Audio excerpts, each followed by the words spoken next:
Ever since bata ako, isa na talaga sa insecurities ko yung skin ko. Naalala ko, dinala ko nga pala siya sa trip namin sa Japan and naubos ko rin siya doon. Ang dami niyang vitamins sa ingredients. Yung brightening properties at the same time will moisturize my skin. Baka mamaya meron kayong alam na parang ganito. Next is this transparent soap. Body care is just as important as your facial skincare.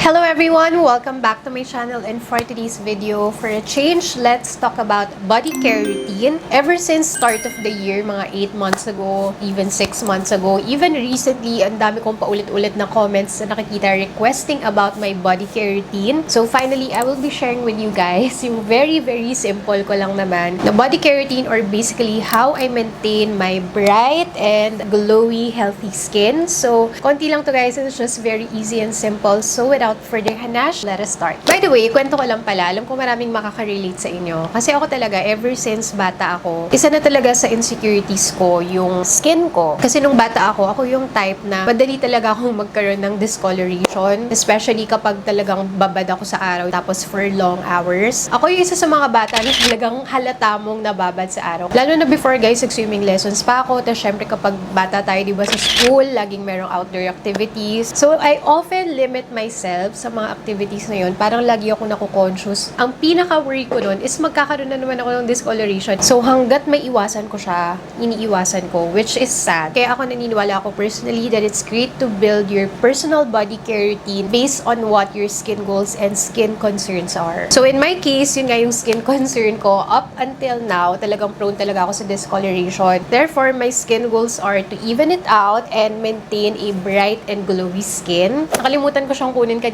So, kinuha ko lang siya sandali. So, this is my body care kit. Akala nyo malaki siya, pero super konti lang yung laman nito. Kasi niilan lang yung kasama sa body care essentials ko kasi I want to make it as simple as possible. So, first, itong pinakamalaki. So, this is the Myra Classic Whitening Lotion. Actually, dapat ang ipapakita ko yung maliit lang, yung parang travel size. Naalala ko, dinala ko nga pala siya sa trip namin sa Japan and naubos ko rin siya doon. For me, this is not your ordinary whitening lotion. Parang isa to, or ito lang yung alam ko na whitening lotion na talagang ang dami niyang vitamins sa ingredients. So, meron siyang vitamin E, which is a strong antioxidant that protects skin from aging. Meron siyang vitamin C, which is a very important brightening ingredient. Meron din siyang vitamin B3, which helps fade away dark spots for a fairer skin. It also has vitamin B5 for extra moisturization to soothe sensitive and irritated skin. And it has vitamin B6, known to help reduce oiliness of skin, keeping it feeling fresh. Other than that, meron siyang unique ingredient called Actylite that helps lighten the skin to improve skin tone. Meron din siyang UVA UVB protection against sun damage, which in my opinion is very important because it goes hand in hand with skin brightening. Syempre, while you want to brighten and even out your skin, you also want help with sun protection. Lalo na guys, nung nasa trip kami, as in tirik na tirik talaga kami sa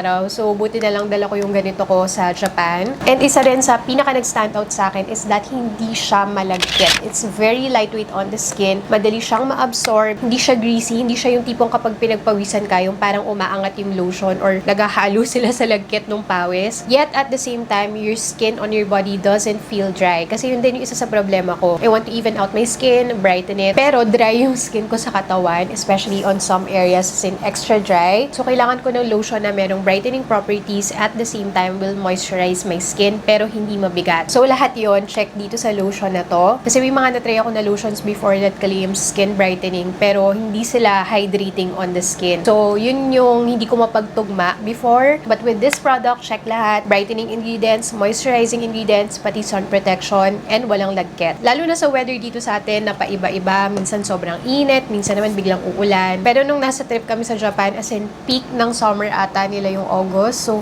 sobrang init. Tirik na tirik yung araw sa amin. And isa sa major concerns ko na baka magkaroon ako ng discoloration sa skin. But thank God, pagka-uwi ko, nung minute ko yung mga tita ko, una niya sinabi, oh, bakit hindi kayo umitim? Di ba sobrang init dun sa Japan? Sa isip-isip ko parang, nag-work ata yung body care routine ko. Walang etos yun guys ha. Wala talaga akong major discoloration or unevenness despite yung long hours of sun exposure namin dun. Imagine lahat ng nasa itinerary namin outdoors. Syempre, kaya nga nag-travel, diba? Pero walang masyadong discoloration. So, with all to this product. And I genuinely want to thank Myra for collaborating with me for this video. Na-appreciate ko rin how collaborative they are. Kasi ever since May pa lang, meron ako nitong products na to. I have yung moisturizer moisturizing, itong whitening. Pares ko silang tinatry, especially in the first months. Pero mas nag-stick ako dito sa whitening kasi ito yung pinaka nakaka-address talaga ng, again, skin concerns and skin goals ko. And konti na lang tong nasa kit ko, as in super konti lang talaga. Ito nakakatawa guys, kasi sa isang hotel na pinagstayan namin, I think sa Osaka, meron silang ganito sa CR, and parang doon sa, basta meron silang area doon na pwede kang kumuha anytime ng mga amenities, ganyan. So, si AD kumuha nito, ako nga dinedma ko lang siya. Pero nung tinry ko guys, as in, ang ganda, naghanap na ako dito sa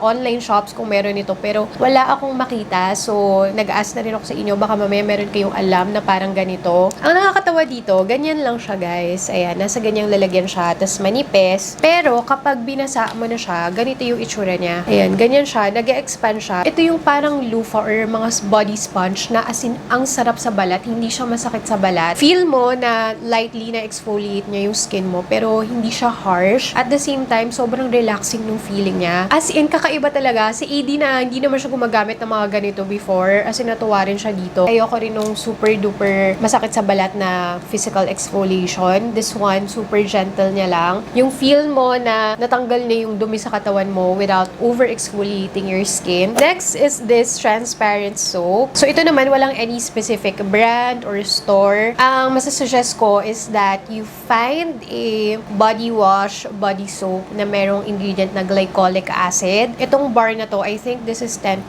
glycolic acid and pwede siya for the face and for the body, but I use this for my body. Specifically on areas na marami akong unevenness. So, mga areas where merong excess skin, kasi diba doon usually nagkakaroon ng discoloration. So, doon ko to fino-focus and medyo naghihintay ako ng around mga 5 minutes na binababad ko siya on my skin. Kasi what's good with glycolic acid as an ingredient for your body is that na-exfoliate niya yung topmost layer ng skin na minsan hindi kaya ng regular soap. And for me, mas safer siya kaysa ipilit mong i-over-exfoliate yung skin mo with mga harsh na exfoliators. And it's also safe for the body. And lastly, this is regardless of the brand or store or whatsoever. But isa sa mga tips ko is that you can actually maximize yung mga facial serums nyo. You can also use it on your body. Ako, hindi ko naman siya nilalagay sa buong katawan. I just focus it on areas na kailangan ko ng evenness. So, for example, this is a serum for discoloration sa face. So, ginagamit ko rin siya sa katawan ko. Like, again, sa siko, sa knees, or kung saan man ako merong visible na unevenness or discoloration. Naglalagay din ako nito at night. And nakaka-help din talaga siya to even out your skin tone. Kasi ang mga serums, iba, concentrated din talaga siya. But again, hindi ko siya nilalagay sa buong katawan. Ito pa rin talagang lotion. Yung pang buong katawan talaga. Ito, on targeted areas lang. Alam nyo, minsan kasi nane-neglect ng iba yung body care. Parang more on focus lang tayo sa facial skincare natin. But in my opinion, body care is just as important as your facial skincare. So for me, bigyan din natin ng importance yung skincare natin on our body, especially if meron tayong mga skin concerns and skin goals na gusto natin ma-meet. Kasi ako, laking tulong ng body care sa confidence ko, lalo na I always go to events. Meron akong mga damit before na hindi talaga ako confident isuot. Kasi feeling ko may expose yung insecurity ko on the skin, on my body. Pero ngayon, kebs na ako, especially now that I have built my solid body care routine. Kasi naka-help siya to make me feel like I'm in my best self and